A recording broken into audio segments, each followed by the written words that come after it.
Swayam Prabha. Digital India. Educated India.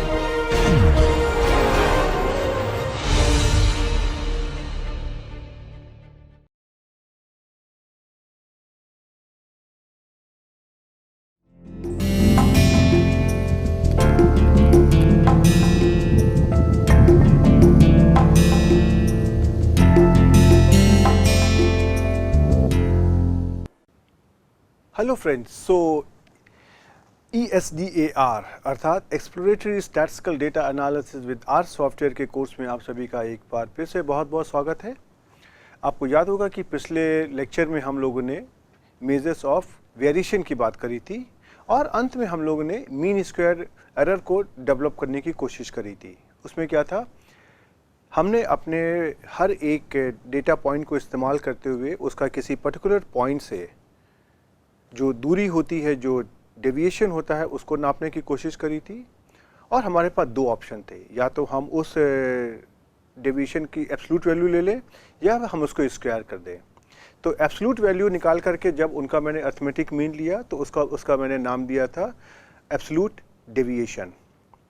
और उसी तरीके से जब हमने उन डेविएशन को स्क्वायर करके उनका मैंने अरिथमेटिक मीन निकाला तो उसको मैंने नाम दिया था मीन स्क्वायर्ड एरर।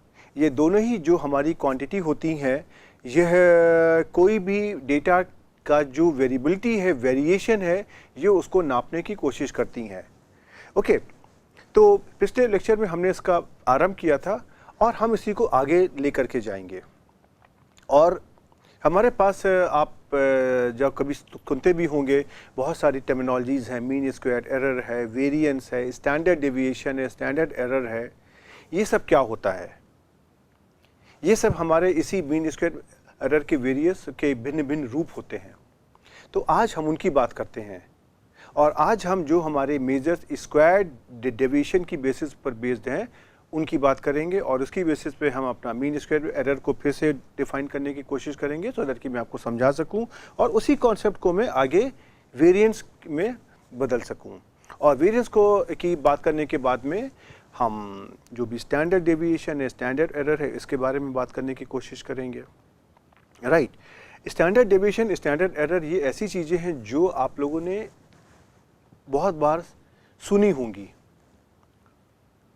लेकिन उनके बीच में एक मूलभूत अंतर क्या होता है, एक फंडामेंटल अंतर क्या होता है, ये मैं आज आपको समझाने की यहाँ कोशिश करूँगा। ओके, तो चलिए हम अपने आज इस लेक्चर की शुरुआत करते हैं। और सबसे पहले तो हम आपको यही बता दें कि आपको इस लेक्चर की स्लाइड्स कहाँ से मिलेंगी। इन स्लाइड्स को मैंने अपने होम पेज पर अपलोड कर दिया है और जब आप होम पेज पर हमारे जाओगे तो वहाँ पे एक स्वयं प्रभा नाम का लिंक होगा। आप उस लिंक पे जब क्लिक करोगे तो आपको अपने कोर्स के नाम के आगे इस लेक्चर की और साथ में बाकी सारे लेक्चर्स की स्लाइड्स PDF फॉर्मेट में मिल जाएंगी। आप उनका इस्तेमाल करिए, रिवाइज करिए, उसके जो मैंने वहाँ पे चीज़ें दी हैं आप उनको बार बार पकड़िए और समझने की कोशिश करिए।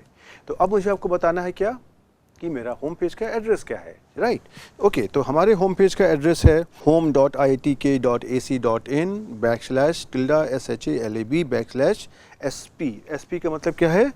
स्वयं प्रभा।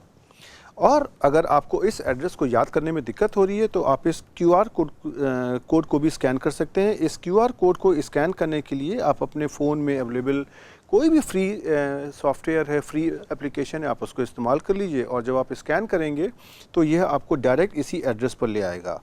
और अगर आपको इसमें भी कोई समस्या आ रही है तो आप कोई भी इंटरनेट के सर्च इंजन में चले जाइए, वहाँ पर आप हमारा नाम टाइप कर दिए SHALABH और साथ में आप हमारा जो इंस्टीट्यूशन है आप उसको टाइप कर दीजिए और उम्मीद करते हैं कि आपको हमारा होम पेज का एड्रेस मिल जाएगा।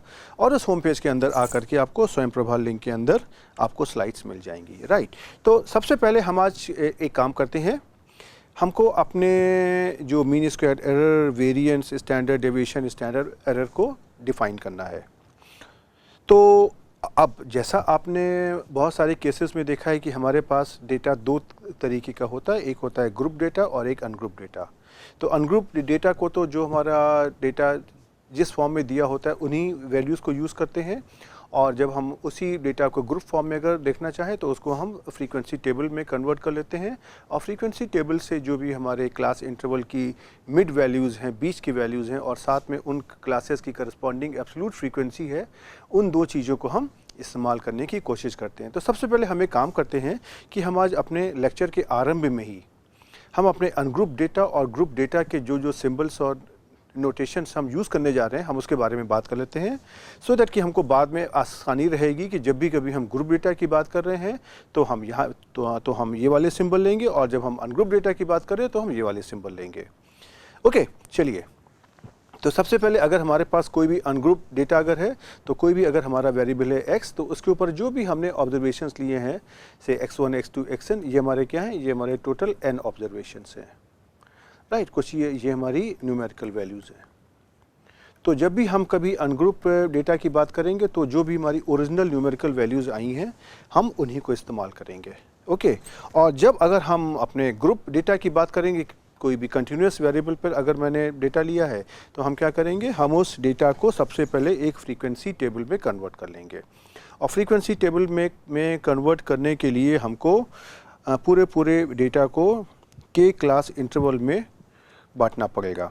ओके, तो हमने क्या किया, हमने अपने डेटा को के क्लास इंटरवल में बांटा और उसमें से जैसे पहला इंटरवल की जो लोअर और अपर लिमिट है वो हमारी E1 और E2 हो गई।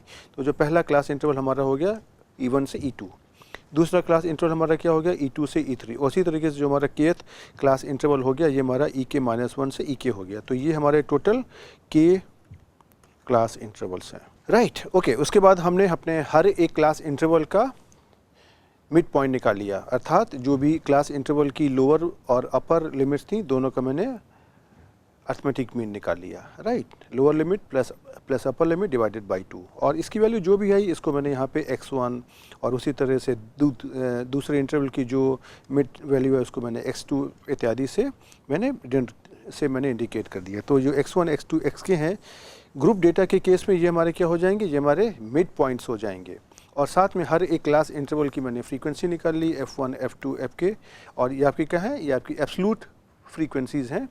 जैसे f1 है ये हमारे पहले क्लास की एब्सोल्यूट फ्रीक्वेंसी है, f2 क्या है, ये हमारे दूसरे क्लास इंटरवल की फ्रीक्वेंसी है, इत्यादि करके आपके पास f1 f2 fk आ गए।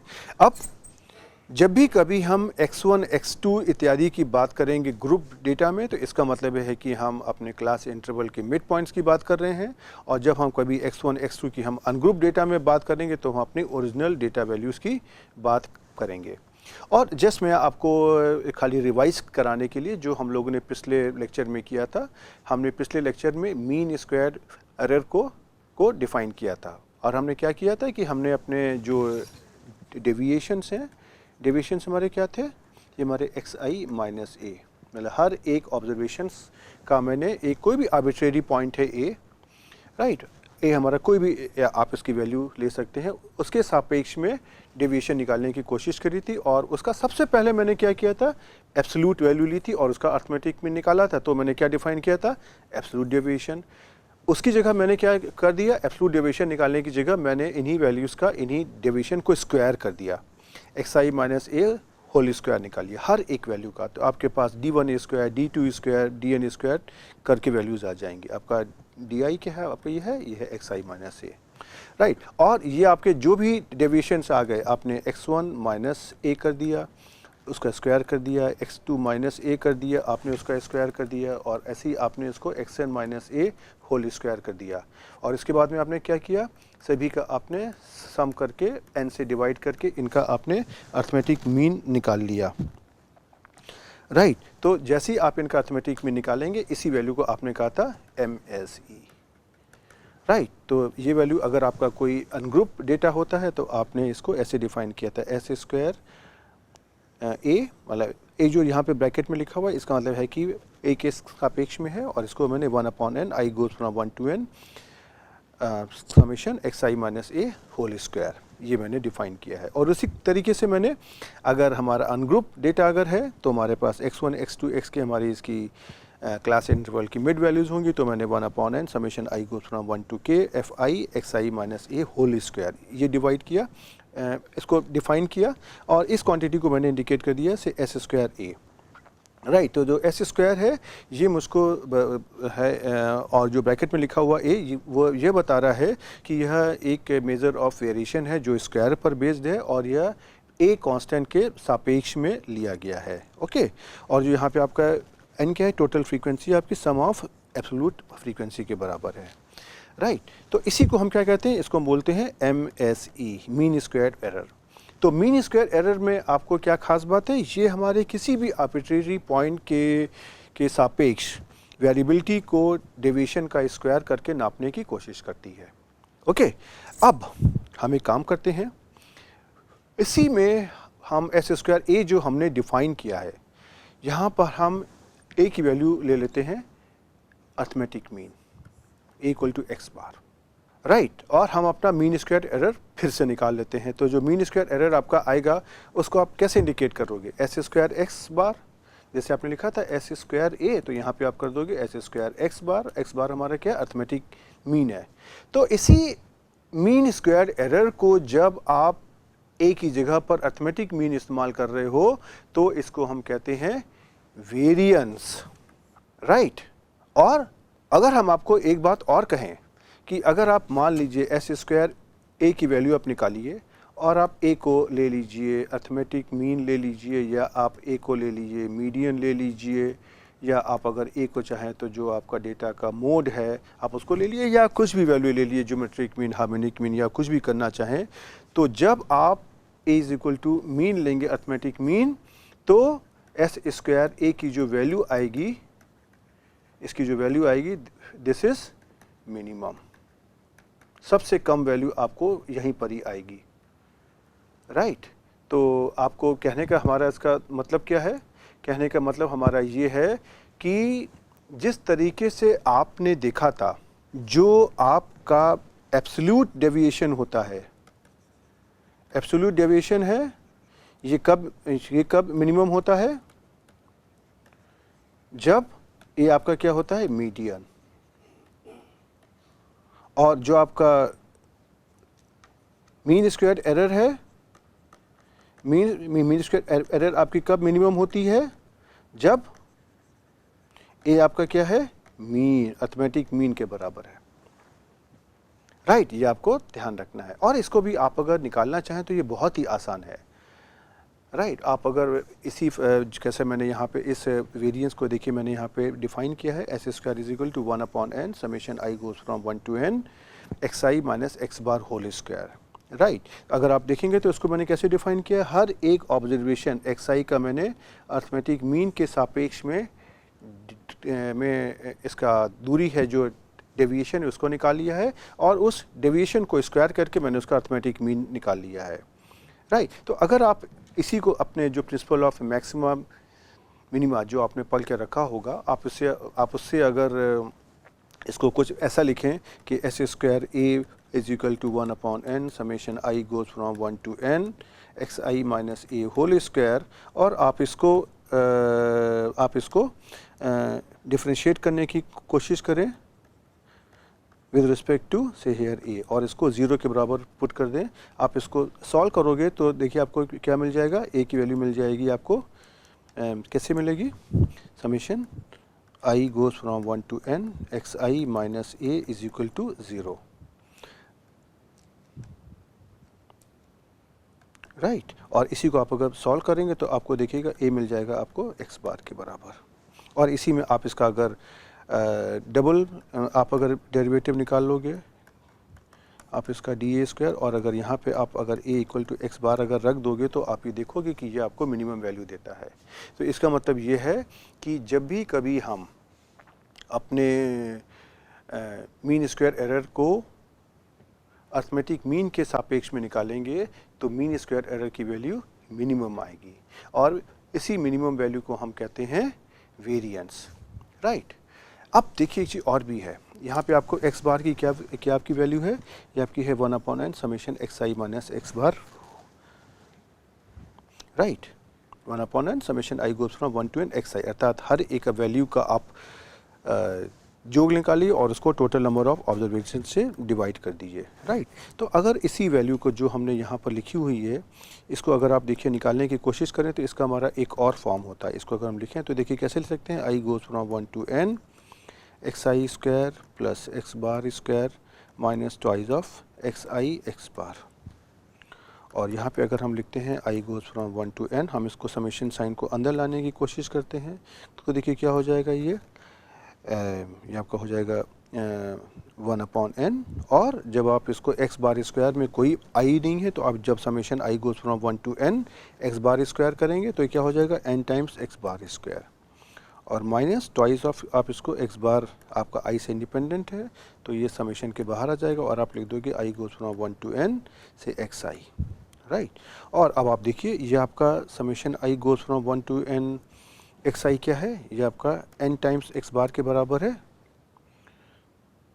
राइट। तो देखिए आपका ये क्या हो जाएगा, यहाँ से n आपका कैंसिल हो जाएगा आपका, और साथ ही में आपने यहाँ पे इसको n से डिवाइड भी कर दिया है तो आपका ये क्वांटिटी क्या आ जाएगी, 1/n summation i goes from 1 to n xi square plus x bar square minus twice of x bar square. और यही क्वांटिटी देखिए मैंने यहाँ पर लिखी हुई है, राइट। तो ये जो हमारी क्वांटिटी है ना, s square is equal to 1/n summation I goes from 1 to n, और ब्रैकेट में मैंने लिखा हुआ है एक्स आई minus x bar whole square. चाहे आप इसको इस्तेमाल करें, चाहे आपको ये वाला जो एक्सप्रेशन है आप इसको इस्तेमाल करें, अर्थात S square is equal to 1/n summation I goes from 1 to n x I square minus x bar whole square. तो अगर आप इस क्वांटिटी को आप अगर इस्तेमाल करने की देखिए कोशिश करते हैं, ये वाला जो इसका फॉर्म है, तो इसमें से आपको क्या करना है, सबसे पहले आपको जो आपके ऑब्जर्वेशंस दिए गए हैं उनको आपको स्क्वायर करना है। हर एक ऑब्जर्वेशन को आपको स्क्वायर करना है, अर्थात x1 स्क्वायर, x2 स्क्वायर इत्यादि से अप टू xn स्क्वायर। और फिर आपको क्या करना है, इनका समेशन करना है। आपने सबको सम कर दिया और फिर आपको इनको n से डिवाइड करना है, राइट। और इसमें से आपको जो आपका अर्थमेटिक मीन आया है आप उसका स्क्वायर करके इस वैल्यू से सब्ट्रैक्ट कर देंगे। तो देखिए इसमें से आप कोई भी अगर वैल्यू को आप यूज़ करोगे दोनों में आपको एक ही उत्तर मिलने वाला है। मैंने आपको यहाँ पर ये दोनों एक्सप्रेशन बता दिए क्योंकि जब आप कभी भी कोई भी बुक में पढ़ने की कोशिश करोगे या हम आगे भी इस एक्सप्रेशन को जगह जगह इस्तेमाल करेंगे तो हम देख लेते हैं कि कहाँ पे किस एक्सप्रेशन को इस्तेमाल करने में हमको सुविधा मिलने वाली है, या कभी कभी हमको कुछ ऐसे कैलकुलेशंस करने होते हैं जहाँ पर हमको जो एस स्क्वायर का फॉर्म है 1/n समेशन एक्स आई स्क्वायर और minus x bar whole square, तो इससे हमको अलजेब्रा करने में आसानी मिल जाती है, राइट। तो देखिए ये तो हमारे पास हो गया वेरिएंस के बारे में, और ये आपने वेरिएंस कहाँ पर डिफ़ाइन किया है, जब आपका डेटा अनग्रुप्ड है, राइट। अब अगर आपका मान लीजिए कि डेटा अगर ग्रुप डेटा अगर है तो आपने क्या किया, सबसे पहले अपने डेटा को फ्रीक्वेंसी टेबल में कन्वर्ट कर लिया, और फ्रीक्वेंसी टेबल करने में आपके पास x1, x2, xk आपके मिड पॉइंट्स आ गए क्लास इंटरवल के, और f1, f2, fk क्या हो गया, हर एक क्लास में जो भी उनकी एब्सोल्यूट फ्रीक्वेंसी होती है उसकी वैल्यू आ गई।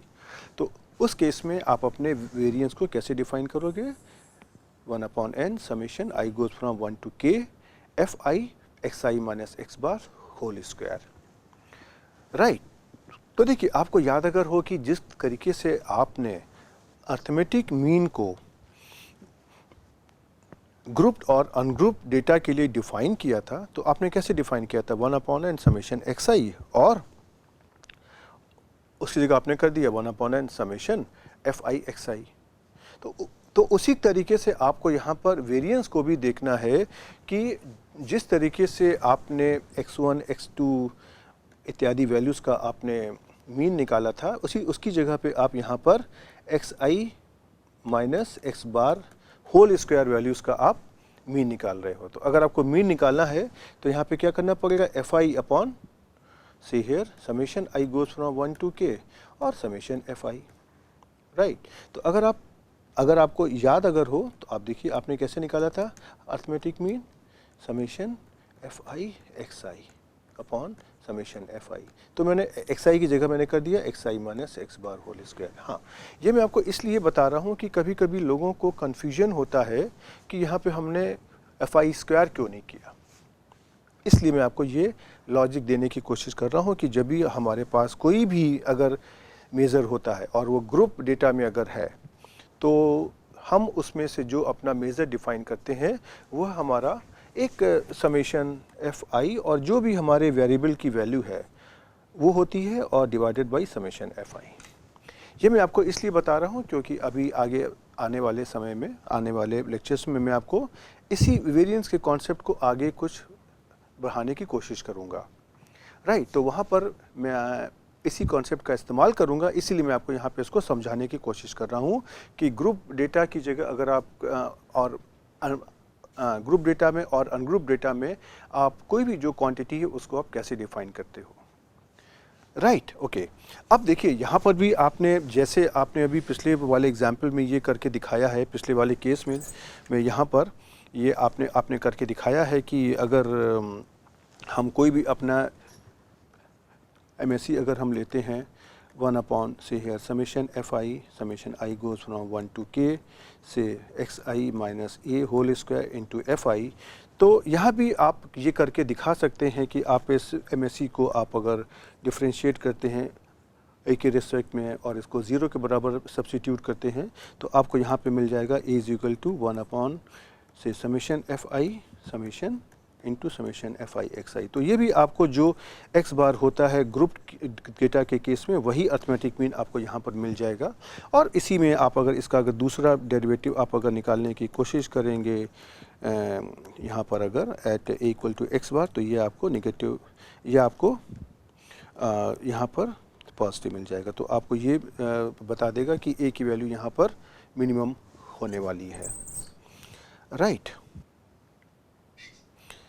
तो देखिए यहाँ से आपको इसी सवाल का जवाब मिल जाएगा कि आप अगर MSE की वैल्यू लेते हो और अगर जो यहाँ पे कैपिटल A की वैल्यू है, आप अगर यहाँ पे उसको अर्थमेटिक मीन लेते हो, मीडियन लेते हो, मोड लेते हो या कुछ और भी आप अगर लेते हो, तो जब आप A की वैल्यू को अर्थमेटिक मीन के बराबर लोगे देन आपको जो MSE की वैल्यू है मिनिमम वैल्यू मिल जाएगी और इसी वैल्यू को आप क्या कहते हो, वेरिएंस, राइट। और इसको यहाँ पे ये दिखाने के लिए मैंने आपको खाली प्रिंसिपल ऑफ मैक्सिमा मिनिमा का इस्तेमाल किया है, जिसमें से हम क्या करते हैं कि जो हम पहली बार उसका फर्स्ट डेरिवेटिव लेते हैं और डेरिवेटिव को 0 के बराबर पुट कर देंगे और उसके बाद में उस इक्वेशन को सॉल्व कर लेते हैं। जो भी हमारी वैल्यू आती है वो हमको उस फंक्शन का मैक्सिमा या मिनिमा कुछ भी दे सकती है। तो इस बात को इंश्योर करने के लिए हम उस वैल्यू का, उस फंक्शन का पहले हम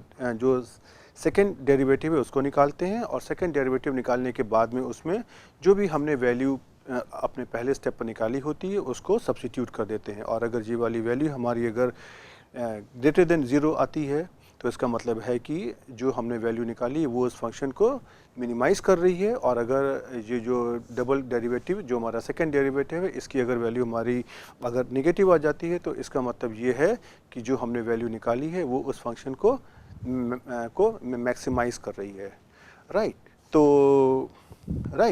तो देखिए यही काम मैंने यहाँ पे किया और मैंने आपको दिखा दिया कि अगर आप a इक्वल टू यहाँ पर x बार आप अगर लोगे तो आपको यहाँ पर इस MSE की मिनिमम वैल्यू मिल जाएगी, राइट। और उसी तरीके से आप अगर देखिए हमने आपको जिक्र से दिखाया था कि हम अपने इस वेरिएंस को एक और फॉर्म में लिख सकते हैं, s square equal to 1 upon n summation I goes from 1 to k fi xi square minus x bar square. हाँ, लेकिन आपको क्या ध्यान रखना है, यहाँ पर जो x बार की वैल्यू है ये चाहे यहाँ पर हो चाहे यहाँ पर हो, ये आपने यहाँ से निकाली है। ग्रुप डेटा के में आप जैसे अर्थमेटिक में निकालते हो, अर्थात 1 upon n I goes from 1 to k summation fi xi, right. Okay, अब इसी चीज़ को अगर हम आपको यहाँ पर ये दिखाना चाहें कि ये वैल्यू कैसे निकलती है तो आप इसको बहुत आसानी से लिख सकते हैं। 1 upon n summation I goes from 1 to k fi xi square plus x bar square minus twice of xi x बार। और इसको आप अगर खोल दोगे तो कैसा बन जाएगा, summation I goes from 1 to k fi xi square plus 1 upon n x bar square summation I goes from 1 to k fi minus twice of x bar upon here n summation I goes from 1 to k f i x i, right. तो देखिए आपका ये जो summation I goes from 1 to k f i x i है, ये आपका क्या है, ये आपका n टाइम्स एक्स बार के बराबर हो गया। तो ये आपकी वैल्यू क्या आ जाएगी, 1/n summation I goes from 1 to k f i x I square. और मुझे ये बताइए ये समेशन एफ आई की क्या वैल्यू है, n। तो ये जो समेशन आपकी वैल्यू क्या आ जाएगी, 1/n X bar square into n minus twice of X bar upon n into N X bar, right. तो देखिए ये जो n कट जाएगा, ये n कट जाएगा और ये आपकी वैल्यू क्या आ जाएगी, 1/n summation I goes from 1 to k f i x I square minus x bar square, right. ये वैल्यू देखिए यही दी है जो आपको मैंने यहाँ पे निकाल के दिखाई है। ओके, अब इसमें से देखिए आप क्या कर रहे हो कि सबसे पहले आप अपनी जो भी डेटा दी है आप उसको स्क्वायर करोगे और हर एक वैल्यू को आप उसकी जो करस्पॉन्डिंग फ्रीक्वेंसी है आप उससे मल्टीप्लाई कर दोगे और इस तरह की हर एक क्वांटिटी को आप हर एक क्लास के लिए निकाल करके सम कर दोगे और उसको n से डिवाइड कर दोगे और उसके बाद में आप इसको अरिथमेटिक मीन का स्क्वायर करके सब्ट्रैक्ट कर दोगे, राइट। दोनों की वैल्यू भी आप अगर किसी भी डेटा सेट में अगर निकालने की कोशिश करेंगे तो आपको दोनों की वैल्यू बराबर ही आएगी, उसमें से कोई भी अंतर नहीं आएगा। हाँ, कभी कभी आप ये मान सकते हो बहुत ही फ्रैक्शनल में डेसिमल प्लेस के बाद कहीं पर कुछ वैल्यूज़ में फ़र्क आ सकता है, जहाँ पर आपकी अगर सारी वैल्यूज़ इंटीजर में नहीं आती हैं, लेकिन वो हमारी अप्रॉक्सीमेशन एरर होती है खाली बस। तो उसके बारे में आपको चिंता करने की आवश्यकता नहीं है। क्यों? क्योंकि देखिए जब आप एक्स आई माइनस एक्स बार का आप होल स्क्वायर कर रहे हो और आप एक्स आई का स्क्वायर कर रहे हो और आप एक्स बार का स्क्वायर कर रहे हो सकता है यहाँ पे आप इसको जब सम करने की कोशिश कर रहे हो तो डेसिमल के कुछ प्लेसेस के बाद में आपको कुछ वैल्यूज़ में फ़र्क दिखाई पड़ सकता है, लेकिन उससे कोई फ़र्क नहीं पड़ेगा। ओके, तो देखिए अब आपको मैं यहाँ पर एक चीज़ दिखाना चाहता हूँ कि जो आपका वेरिएंस होता है आप इसको अगर अपनी बुक्स में देखने की कोशिश करेंगे या सॉफ्टवेयर में देखने की कोशिश करेंगे तो वेरिएंस जो आपको मैंने डिफ़ाइन किया है, कैसे डिफ़ाइन किया है, अनग्रुप डेटा के केस में 1/n summation I goes from 1 to n x I minus x bar whole square, right. अब कहीं कहीं पर आप ये देखोगे कि यहाँ पर n की जगह पर n-1 होता है, राइट। तो ये जैसे मैंने देखिए यहाँ पे लिखा है ना, ये आपकी एस स्क्वायर की जो वैल्यू ये आपकी कुछ इस तरह की होगी। ये पूरा फॉर्म हमारा सेम होगा, लेकिन जो इसका डिवीज़र है जहाँ पे हमने लिखा था 1/n वहाँ पर हो जाएगा हमारा 1/n-1। और उसी तरीके से आपका जो ग्रुप डेटा है वहाँ पर भी ऐसे ही हो जाएगा। तो यहाँ पर भी अगर आपके पास ग्रुप डेटा अगर है तो यहाँ पे जो आपका डिवीज़र है वो आपका n-1 हो जाएगा और जहाँ पे आप 1/n लिखते थे वहाँ पर क्या हो जाएगा 1/n-1। अब एक सवाल तो आता है कि ये ऐसा हम क्यों कर रहे हैं, राइट। क्यों हम बहुत जगह पर अपना जो डिवीज़र है n की जगह पर हम इसको n-1 कर लेते हैं। और आप अगर देखेंगे तो आपको जब आप सॉफ्टवेयर में काम करोगे ना R में, तो हम आपको दिखाएंगे कि जो उसमें से हमारा वेरिएंस जो कंप्यूट होता है सॉफ्टवेयर में, उसमें यूजुअली हमारा डिवीज़र n-1 होता है और ख़ास तौर पे जब हम R की बात करेंगे तो उसमें तो हमारा डिवीज़र n-1 ही होता है। बाकी आप अगर यहाँ पे किसी और सॉफ्टवेयर की बात करते हो तो आपको ये वहाँ पे जाकर के देखना पड़ेगा कि जो वेरिएंस कंप्यूट कर रहा है उसमें उसका डिवीज़र क्या है, n है कि n-1 है। अब यहाँ पे देखिए कई तरीके के सवाल खड़े होते हैं। पहली बात तो ये है कि जब हमने आपको एक बेसिक फंडामेंटल डेफिनेशन में जब हमने डिवीज़र लिया हुआ है n, तो ये n-1 क्यों हो गया और इसके हमारे क्या क्या कॉन्सिक्वेंसेस होंगे, इसके हमारे जब हम इसको डेटा सेट पर अप्लाई करने की कोशिश करेंगे तो इसके हमारे क्या क्या परिणाम होंगे। तो अगर हम परिणाम की बात करें, अगर आपका डेटा सेट बहुत छोटा है, जिसमें हम कहें कि 5, 10, 15 ऑब्जर्वेशंस हैं, तो आप अगर उनका जो भी न्यूमरेटर में उसकी जो क्वांटिटी होती है उसको आप अगर हम कहते हैं कि 15 ऑब्जर्वेशन, तो आप उसको 15 से डिवाइड करते हो कि n-1 अर्थात 14 से डिवाइड करते हो सकता है कि उसमें थोड़ा सा फ़र्क आ जाए। लेकिन अगर आप ऐसे सोचो कभी कि आपका डेटा बहुत बड़ी साइज़ का है, उसमें आपके पास 500, 1000 ऑब्जर्वेशंस हैं, तो 500 और 1000 ऑब्जर्वेशन की बात आप अगर करते हो और आप अपनी क्वांटिटी को, जो भी आपने summation xi minus x bar whole square निकाला हुआ है, उसको आप 500 से डिवाइड करते हो कि 499 से डिवाइड करते हो, अथवा आप उसको 1000 से डिवाइड करते हो या 999 से, मतलब कि 999 से आप डिवाइड करते हो। आपको क्या लगता है, बहुत फ़र्क आएगा? और अगर ये क्वांटिटी आपकी बढ़ती जाती है, आपकी वैल्यू 10,000, 1 लाख होती जाती है, तो आप देखोगे कि प्रैक्टिकली आपको कोई फ़र्क नहीं आएगा। और यूजुअली हम जब सांख्यिकी की बात करते हैं, स्टैटिस्टिक्स की बात करते हैं, तो हम ये उम्मीद करते हैं कि हमारे पास एक सफिशिएंट नंबर का डेटा है, राइट। कोई अगर हमारे पास 2, 3, 4, 5 अगर वैल्यूज़ लेकर के आता है और अगर कहता है कि आप इसकी स्टैटिस्टिकल एनालिसिस कर दीजिए, तो मेरी एडवाइस यही होती है कि ऐसे केसेस में आप स्टैटिस्टिक्स के टूल लगाने की जगह आप उसको अपना अगर कॉमन सेंस लगा देंगे और उस डेटा को ऐसी आंखों से देख करके भी आप बहुत सारे ऑब्जर्वेशंस निकाल सकते हो, राइट। तो पहली बात तो आपका जो सवाल था मैंने उसका जवाब दे दिया कि प्रैक्टिस में आप अगर आओगे और अगर आपके डेटा साइज़ बड़े साइज़ का है, उसमें काफ़ी ज़्यादा ऑब्जर्वेशन है, तो आप का डिवीज़न n हो या n-1 हो, अर्थात अगर एक कम भी है, तो प्रैक्टिकली आपकी वैल्यू पर कोई फ़र्क नहीं पड़ेगा।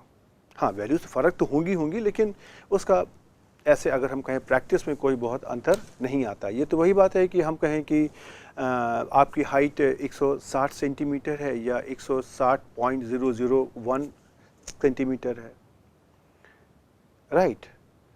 अब दूसरी बात ये आती है कि ये n और n-1 कहाँ से आ गए। तो इसके बारे में शायद इस कोर्स में तो हमारे लिए इसको डिस्कस करना कठिन होगा, लेकिन मैं आपको इसकी जो भूमिका है उसके बारे में बता सकता हूँ। देखिए, हम जब भी स्टैटिस्टिक्स में काम करते हैं, हम जब सांख्यिकी में काम करते हैं, तो हमारा बेसिक ऑब्जेक्टिव क्या होता है? हमारा बेसिक ऑब्जेक्टिव ये होता है कि जो भी हमारी पॉपुलेशन है, हमको उसके बारे में स्टडी करना होता है। कि जैसे कि अगर हम कहें कि अगर इंसानों में बॉडी टेम्परेचर को कंट्रोल करने के लिए कोई दवा आती है, कि अगर किसी आदमी को किसी भी इंसान को अगर बुखार हो जाता है तो उसको ठीक करने के लिए दवा आती है। अब यह दवा के बारे में मुझे पता करना है कि क्या इस दवा से किसी भी इंसान का बुखार कम हो रहा है कि नहीं हो रहा है, और अगर हो रहा है तो कितने घंटे में होता है और कितने घंटे तक रहेगा। कैसे आप देखते हैं कि बहुत बार आपसे जो डॉक्टर्स होते हैं वो कहते हैं कि ठीक है, आप इस दवा को 6-6 घंटे पे खाते रहना, या दिन में 2 बार खा लेना, या दिन में 3 बार खा लेना। तो उनको ये इन्फॉर्मेशन कैसे पता चलती है? वो तो वही बात होती है कि जब उस डेटा के ऊपर एक्सपेरिमेंट हो रहा होता है, जब वो दवा आपकी जब बन करके आती है, तो उसके ऊपर हम एक्सपेरिमेंट करते हैं, जिनको बोलते हैं क्लिनिकल ट्रायल्स। तो क्लिनिकल ट्रायल्स में हम क्या करते हैं, उस दवा को जिन लोगों को उस तरह की समस्या होती है, जैसे कि हमारी कंडीशन में क्या है कि अगर हम उस एक डेटा सेट में उन लोगों को लेंगे जिनको बुखार है, जिनको बॉडी टेम्परेचर नॉर्मल से ज़्यादा है, और उनको हम वो दवा दे देंगे और देखेंगे कि उसके बाद में उनका जो बॉडी टेम्परेचर है कम होता है कि नहीं होता है, और अगर होता है तो कितने समय में होता है, और जब अगर कम हो जाता है तो उसके बाद कितने समय तक कम रहता है। और हो सकता है मैंने उसमें 500-1000 लोग लिए हुए हैं, और मैंने देखा कि हाँ, इसमें से किसी का बॉडी टेम्परेचर 5.5 घंटे तक कम रहता है, किसी का 6 घंटे तक रहता है, किसी का 6.5 घंटे रहता है। तो ठीक है, डेटा में छोटा मोटा हमारा वेरिएशन है, लेकिन हमने देखा कि एवरेज वैल्यूज़ की अगर 6 घंटे आ जाती है, तो हम कहते हैं कि ठीक है, आप अगर कोई भी इंसान अगर इस दवा को खा लेगा तो अंदाजन 6 घंटे के आसपास तक उसका बुखार कंट्रोल में रहेगा। लेकिन मुझे आप ये बताइए, ये जो मैंने क्लिनिकल ट्रायल किया है, जो मैंने एक्सपेरिमेंट किया है, वो तो खाली 100, 500, 1000 लोगों पर किया है। लेकिन ये जो दवा आती है, ये तो दुनिया भर में जितने भी इंसान हैं, वो सभी के लिए इस्तेमाल में आती है। क्या कभी आपने ऐसा सुना है कि ये दवा है जो भी अमेरिकन आदमी है उसका बुखार कंट्रोल कर लेगी, और ये जो दवा है, ये जो कोई हमारा भारतीय इंसान है उसकी दवा कंट्रोल करेगी, और ये दवा हमारा कोई एक अफ्रीकी नागरिक है उसके ऊपर काम करेगी? ऐसा तो नहीं होता है। कुछ दवा होती है जो उनकी जगह के हिसाब से काम करती है, लेकिन इन जनरल जो हमारी बुखार की दवा में तो ऐसा नहीं होता है। तो अब बताइए मुझको, मैंने छोटा सा एक्सपेरिमेंट किया अपने 100, 500, 1000 लोगों पर, लेकिन उसकी बेसिस पे जो हमने अपना कंक्लूजन निकाला है वो तो पूरी दुनिया की जो पॉपुलेशन है उसके ऊपर बेस्ड है, राइट। तो हम जब भी कभी सांख्यिकी में काम करने की कोशिश करते हैं तो हम पूरी पॉपुलेशन की बात करते हैं, लेकिन सांख्यिकी का हमारे सबसे बड़ा जो एडवांटेज है वो क्या है? यही तो है कि हमारे पास एक बहुत बड़े साइज़ की पॉपुलेशन होती है, लेकिन हमको सारी पॉपुलेशन के ऊपर स्टडी करने की ज़रूरत नहीं होती है। हम उसमें से एक छोटा सा सैंपल निकाल लेते हैं और उस सैंपल की बेसिस पर काम करते हैं, और हम ये एश्योर करते हैं या अपनी कोशिश करते हैं कि जो भी हमारे सैंपल की बेसिस पर रिजल्ट आ रहे हैं वो हमारी पूरी पॉपुलेशन पर वैलिड है कि नहीं है। और यही तो सांख्यिकी का काम है। तो उसी तरीके से जब हम अपनी पॉपुलेशन की बात करते हैं तो पॉपुलेशन में जैसे आपने अभी दो कॉन्सेप्ट के बारे में पढ़ा है, मीन और वेरिएंस, अर्थात उस डेटा की जो सेंट्रल टेंडेंसी है और उस डेटा की जो भी वेरिएबिलिटी है। तो अगर हम कहें कि अगर हम अर्थमेटिक मीन को इस्तेमाल करते हैं उस पॉपुलेशन का मीन को पता करने के लिए, और जो मैंने यहाँ पर वेरिएंस निकाला है उसको हम इस्तेमाल करते हैं पूरी पॉपुलेशन का वेरिएंस निकालने के लिए। तो अब देखिए आपके पास यहाँ पे दो वैल्यूज़ आ गई, जो आपका है मीन, वहाँ पर एक वैल्यू तो आपने जो डेटा सेट लिया है वहाँ से उस सैंपल का आपने अर्थमेटिक मीन निकाल दिया, तो वो आपकी कुछ नोन वैल्यू आ गई। और एक मीन क्या है? जो उस पूरी पॉपुलेशन के अंदर है, अर्थात कि आप इस दुनिया के सारे इंसानों को लीजिए, सबको दवा दीजिए, उनका जो इफेक्ट आ रहा है आप उसका एवरेज निकालिए। वो तो प्रैक्टिकली इम्पॉसिबल है, वो तो आप करने की पोजीशन में नहीं होते हो। तो अब हमने क्या किया, मैंने अपने उस पॉपुलेशन के मीन के बारे में पता करने के लिए मैंने एक कुछ ऑब्जर्वेशन लिए, छोटा सा सैंपल लिया और उसका मैंने अर्थमेटिक मीन निकाल दिया। और हमने कहा कि ये जो अर्थमेटिक मीन है ये हमको उस पॉपुलेशन की जो मीन वैल्यू है उसके बारे में बता रहा है, राइट। उसी तरीके से जो हमारा पॉपुलेशन है उसकी हमारे को ना कोई वेरिएबिलिटी भी होगी, तो उस वेरिएबिलिटी को मेज़र करने के लिए हमने अपना वेरिएंस का जो कमांड है उसको यूज़ कर लिया। अब अगर हम पॉपुलेशन के वेरिएंस की बात करें तो इसका तो अर्थ यही है कि आप अपने पॉपुलेशन के सारे ऑब्जर्वेशंस को लीजिए और उनका आप ये वेरिएंस निकालने की कोशिश करिए। अब वेरिएंस कैसे निकालते हैं इसके बारे में तो आप सीख ही चुके हैं, लेकिन ये काम तो बहुत ही कठिन काम है। तो हम क्या करते हैं, एक छोटा सा सैंपल लेते हैं और उस सैंपल की बेसिस पे हम वेरिएंस निकालने की कोशिश करते हैं। तो क्या हो जाएगा, जो हमको सैंपल वेरिएंस मिलेगा वो एक कोई न्यूमेरिकल वैल्यू होगी, और जो हमारा पॉपुलेशन वेरिएंस है वो भी कोई न्यूमेरिकल वैल्यू होगी, लेकिन उसके बारे में मुझको नहीं पता है। तो हम क्या कहते हैं कि ओके, ये जो हमारा सैंपल वेरिएंस आया है यही हमारा पॉपुलेशन वेरिएंस को इंडिकेट कर रहा है, अर्थात कि पॉपुलेशन में भी जो हमारा वेरिएंस होगा इसी वेरिएंस के आसपास का होगा, राइट। तो जो हमारी पॉपुलेशन मीन और पॉपुलेशन वेरिएंस जो उस पूरी पॉपुलेशन के लिए हैं उनको हम कह देते हैं कि ये हमारे पैरामीटर्स हैं, राइट। और हम उन पैरामीटर्स की वैल्यू स्टैटिस्टिक्स में अपने छोटे से सैंपल की बेसिस पर निकालना चाहते हैं। हाँ, ये अपने में एक बहुत बड़ा सवाल है कि पॉपुलेशन की मीन और पॉपुलेशन की वेरिएंस की वैल्यू को निकालने के लिए आपको, अगर हम कहें मीन की बात करें तो आपको अर्थमेटिक मीन को इस्तेमाल करना चाहिए कि मीडियन को इस्तेमाल करना चाहिए कि मोड को इस्तेमाल करना चाहिए कि ज्योमेट्रिक मीन या हार्मोनिक मीन को इस्तेमाल करना चाहिए। और उसी तरीके से अगर हम पॉपुलेशन वेरिएबिलिटी की बात करते हैं तो उस पॉपुलेशन वेरिएबिलिटी की वैल्यू निकालने के लिए आपको एब्सोल्यूट डेविएशन लेना चाहिए, एब्सोल्यूट मीन डेविएशन निकालना चाहिए, या आपको मीन स्क्वायर एरर निकालनी चाहिए, या आपको वेरिएंस निकालना चाहिए। तो स्टैटिस्टिक्स में हम जो हम बात करते हैं, हम इसी समस्या का समाधान ढूंढने की कोशिश करते हैं कि हम अपने छोटे से सैंपल की बेसिस पर हम उस पॉपुलेशन की जो अननोन वैल्यूज़ है उनको हम कैसे निकाल सकते हैं, और इसी को हम बोलते हैं problem of estimation of parameters. अर्थात कि उस पॉपुलेशन के जो पैरामीटर्स हैं हम उनको अपने सैंपल की बेसिस पर एस्टिमेट करने की कोशिश कर रहे हैं, राइट। तो जब हम कभी अपने पॉपुलेशन का जो वेरिएंस है उसको हम निकालने की कोशिश करते हैं तो हमारे पास स्टैटिस्टिक्स में अलग अलग हमारे पास तरीके होते हैं। तो हमारे पास एक होता है मेथड ऑफ मूवमेंट्स होता है, प्रिंसिपल ऑफ लीस्ट स्क्वायर होता है, मेथड ऑफ मैक्सिमम लाइक्लीहुड होता है इत्यादि।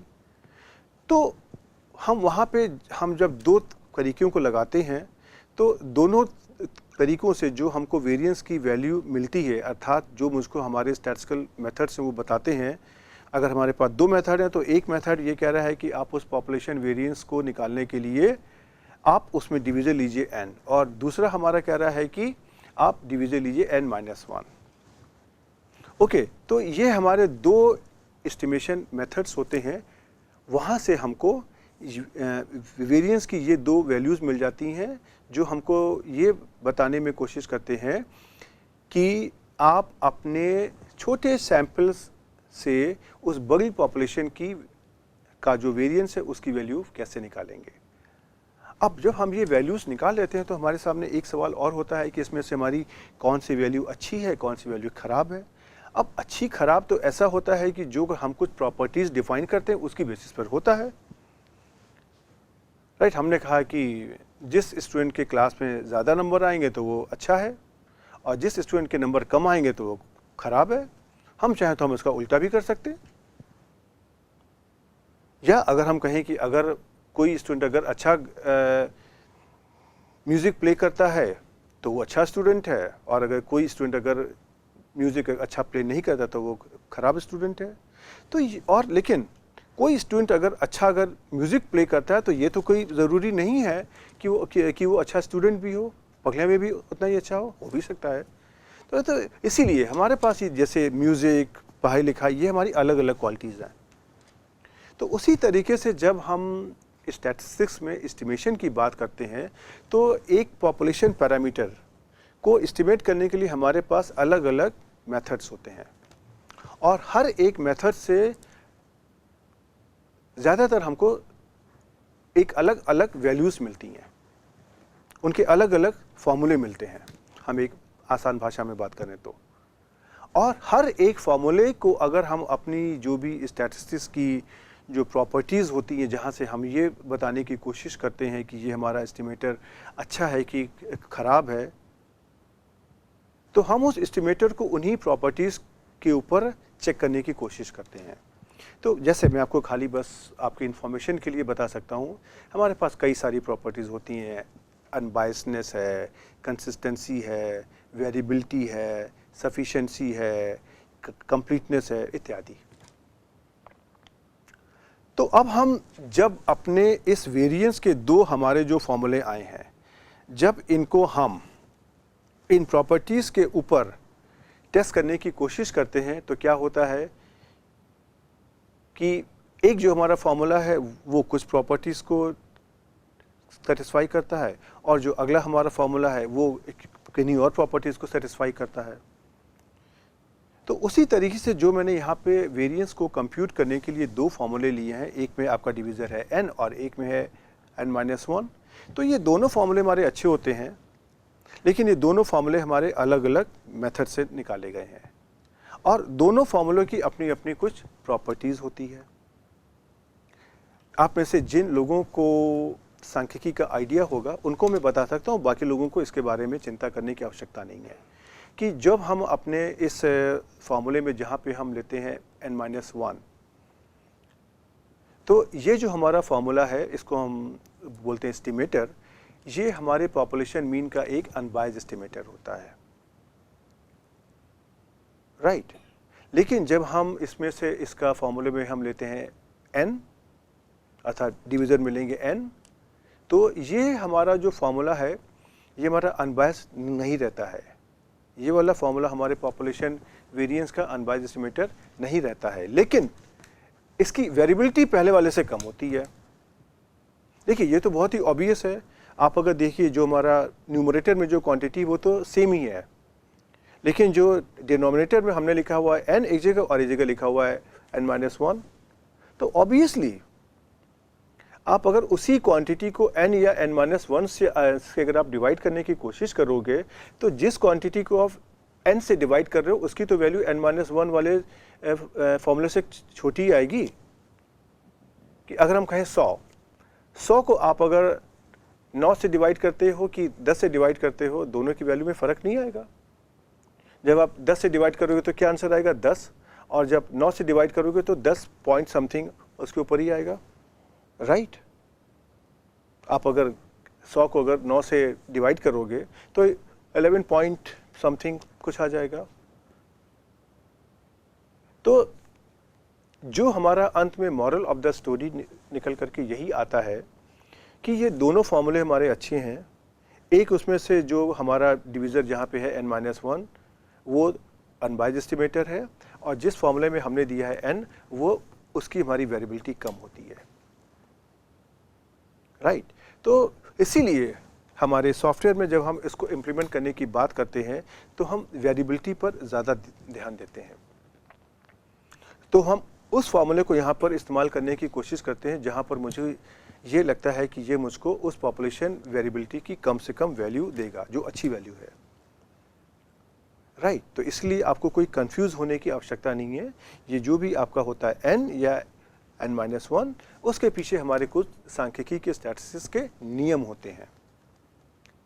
लेकिन आप अगर प्रैक्टिस में आओगे तो आपको इन दोनों नियमों में से आप कोई भी वैल्यू निकालोगे उसकी वैल्यू में कोई बहुत ज़्यादा फ़र्क नहीं आने वाला है, जब तक कि आपका डेटा साइज़ बहुत छोटा ना हो, राइट। तो इसके बाद से आपको कभी कन्फ्यूजन नहीं होना चाहिए कि कहीं पर हम लेते हैं n, कहीं पर लेते हैं हम n-1, राइट। तो चलिए अब हम लौट के अपनी स्लाइड्स पे आते हैं और हम बात करते हैं।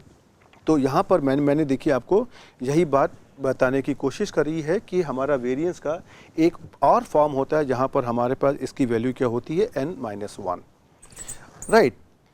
तो अब इसके बाद बात आती है कि एक हमारी टर्मिनोलॉजी होती है स्टैंडर्ड डेविएशन, राइट। ये स्टैंडर्ड डेविएशन क्या होता है?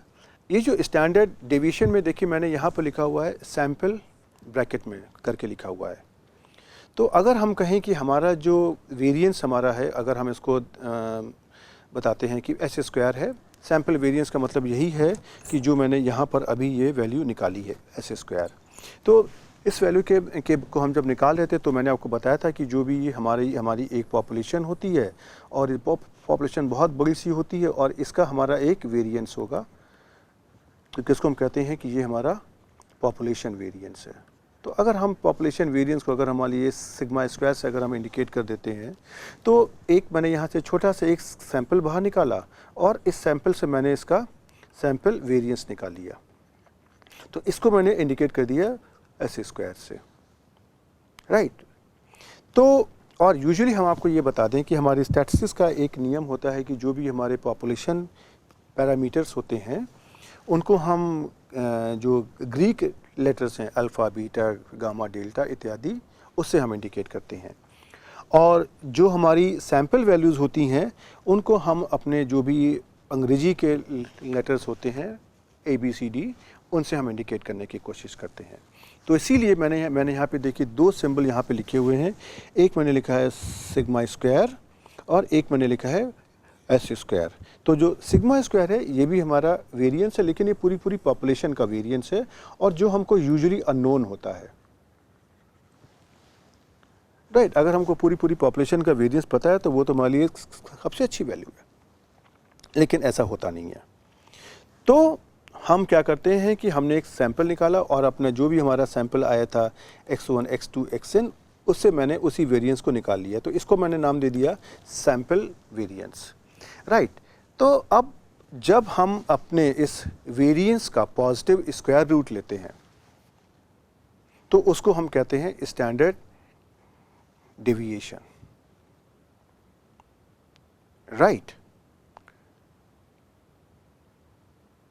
और जब मैंने अपने सैंपल वेरिएंस का जब मैंने पॉजिटिव स्क्वायर रूट लिया तो ये हमारा क्या हो जाएगा, ऐसे हो जाएगा, समथिंग लाइक दिस, ऐसे स्क्वायर।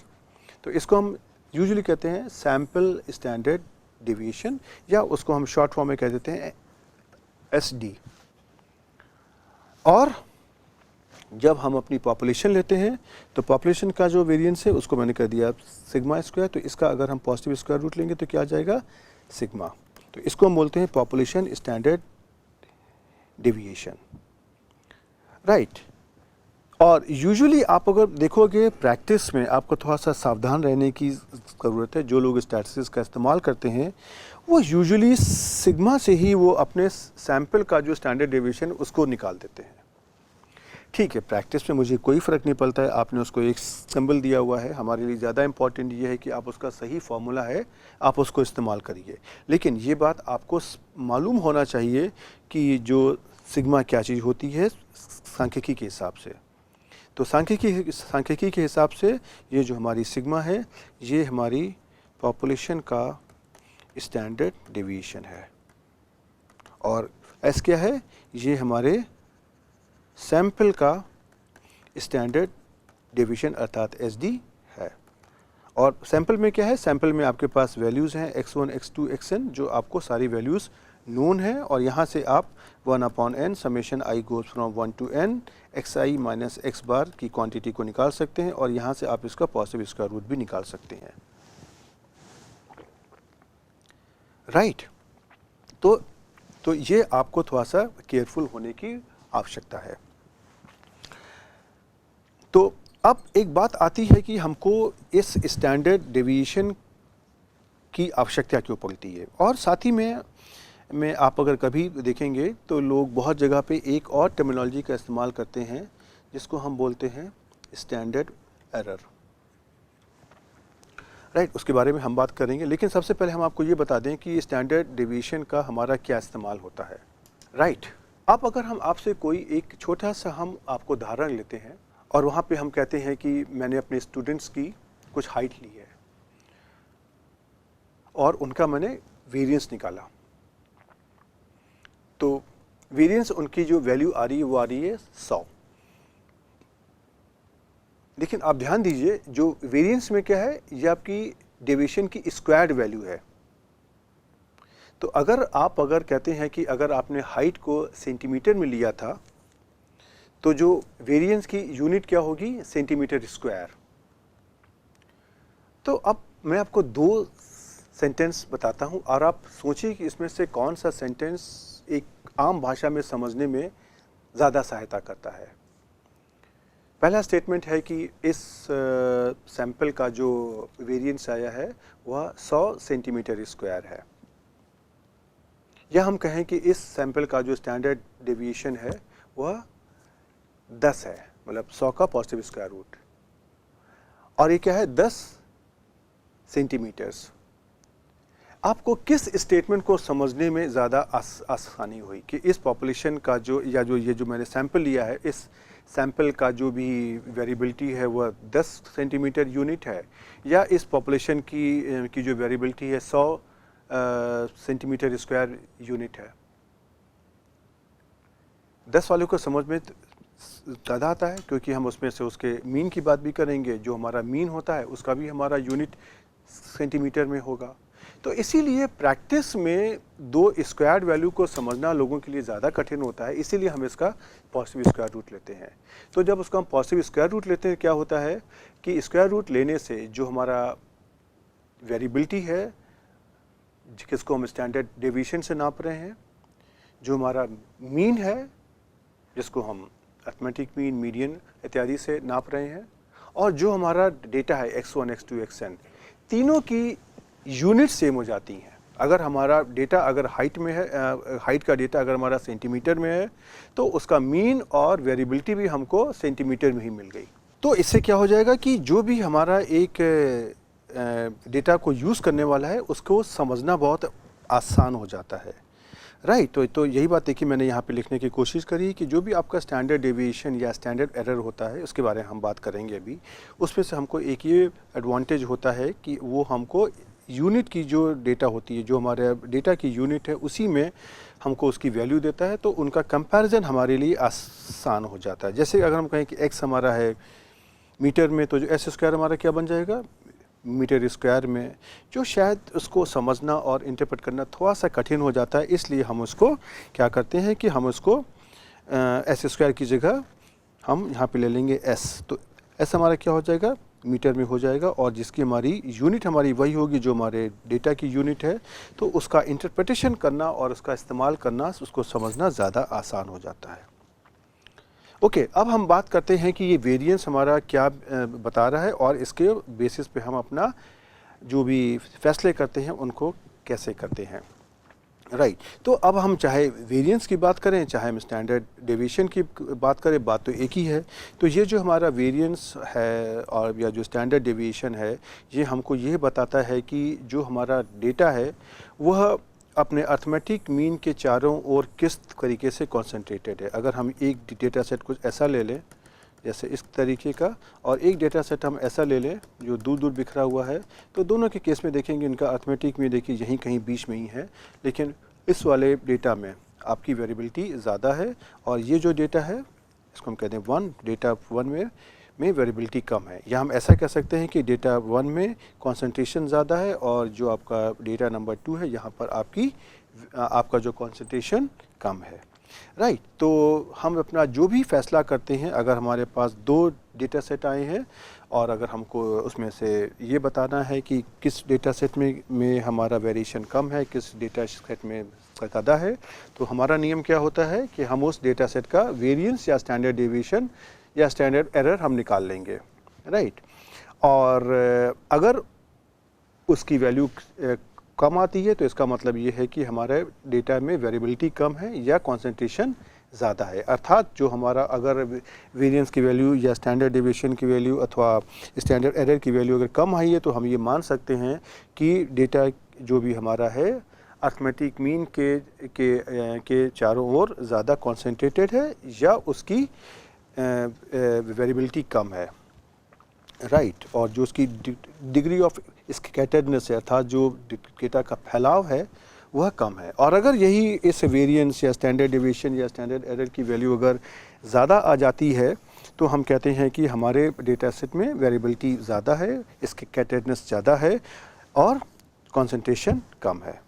और यही तरीके का फार्मूला हम अपनी एमएससी के अंदर भी लेते हैं, राइट। आपको अगर याद होगा तो कि अगर हमारा चाहे एब्सोल्यूट डेविएशन हो, चाहे एब्सोल्यूट मीन डेविएशन हो, या जो हमारी मीन स्क्वायर्ड एरर है, उसमें हमारा रूल होता है कि अगर हम कहें कि 2 हमारे पास डेटा सेट है, उसमें से एक की एमएससी दूसरे से एमएससी से कम है, तो हम कहेंगे कि जिस डेटा सेट में एमएससी कम है अर्थात मीन स्क्वायर्ड एरर कम है, उसके अंदर वेरिएबिलिटी कम है।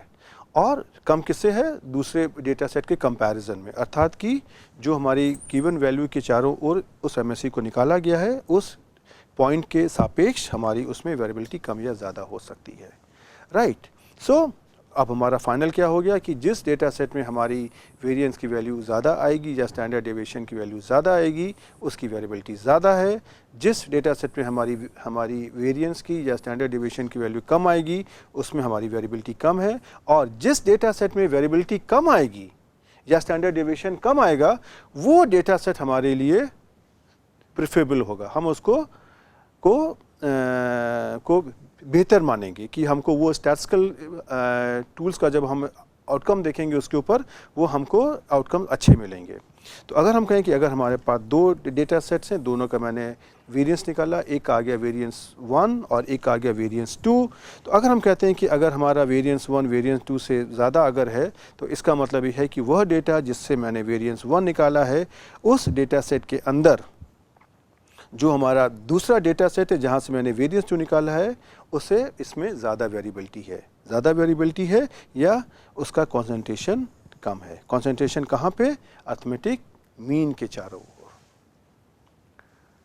राइट, ठीक है, ओके। चलिए अब हम यहाँ पर हम इस लेक्चर में रुकते हैं। तो यहाँ पर इस लेक्चर में आप अगर ध्यान दें, हमने क्या किया है, हमने अपने वेरिएंस के कॉन्सेप्ट को इंट्रोड्यूस किया है। वेरिएंस के कॉन्सेप्ट को इंट्रोड्यूस किया है और आपको मैंने ये बताने की कोशिश करी है कि इसका कंस्ट्रक्शन कैसे होता है, और इस टूल को यूज़ करने के समय आपके दिमाग में ये होना चाहिए कि ये किस वैल्यू को मेज़र कर रहा है, किस इंफॉर्मेशन को क्वांटिफाई कर रहा है। ये हर एक डेटा का उसके अर्थमेटिक मीन से जो दूरी है उसके बारे में आपको इन्फॉर्मेशन दे रहा है, लेकिन ये सारे इन्फॉर्मेशन को, सारे डेटा वैल्यू के अंदर जो भी इन्फॉर्मेशन है, सर हर एक वैल्यू को इस्तेमाल कर रहा है। और उसी वेरिएंस का जब अगर हम पॉजिटिव स्क्वायर रूट ले लेते हैं तो हम उसको कहते हैं स्टैंडर्ड डेविएशन।